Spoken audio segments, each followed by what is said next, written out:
এই আগুনটা আমাদের গ্রাম অঞ্চলের একটা ব্রিজের নিচে ছোট কয়েকজন বাচ্চারা মিলে আগুনটা ধরিয়েছে।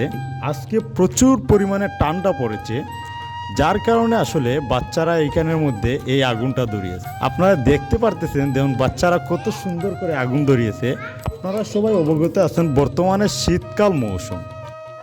শীতকাল মৌসুমে গ্রাম অঞ্চলে আগুন তাপিয়ে যে আসলে শরীরকে গরম রাখার যে একটা, এইটা হচ্ছে গিয়া আগুন ধরিয়ে বা বন দিয়ে আগুন ধরিয়ে পাশে বসে থাকার যে একটা অনুভূতি, এইটা আসলে বলার বাহিরে। আপনারা তো অনেকেই দেখেছেন আগুন দিয়ে ট্রেন্ডিং ভিডিও তৈরি করতে, কিন্তু এই ভিডিওটা আসলে অন্য লেভেলের। এই ভিডিওটা আসলে ডিফারেন্স একটা ভিডিও। কারণ হচ্ছে গিয়ে এইটা আমাদের গ্রাম অঞ্চলে যে আগুন তাপানোর যে একটা প্রথা রয়েছে, এইটা হচ্ছে এর সিস্টেম। তেমনইভাবে কিছু বাচ্চারা দেখুন কত সুন্দর করে তারা নেড়া দিয়ে তারা আগুন ধরাচ্ছে এবং তাদের শরীর গরম করতে আছে।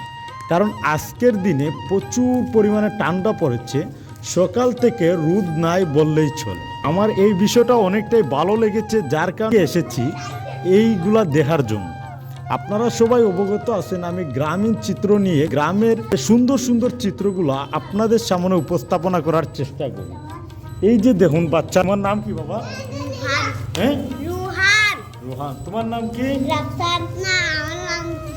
ওর নাম বলো না। তোমার নাম কি? মাহবুব। তোমার নাম? তো এই চুটুচের সাথে বসে এইখানের মধ্যে, ওর নাম রাফসান, ওর নাম বলে নাই, ওর নাম রাফসান। সে বসে আসলে আমার অন্যরকম একটা অনুভূতি আসলো এবং খুব ভালো লাগলো যে গ্রাম অঞ্চলের যে একটা ঐতিহাসিকতা, এইগুলো আমাদের ছোটো ছোটো বাচ্চারা কিন্তু ধরে রেখেছে। তো ভিডিওটা ভালো লাগলে অবশ্যই শেয়ার করে দেবেন।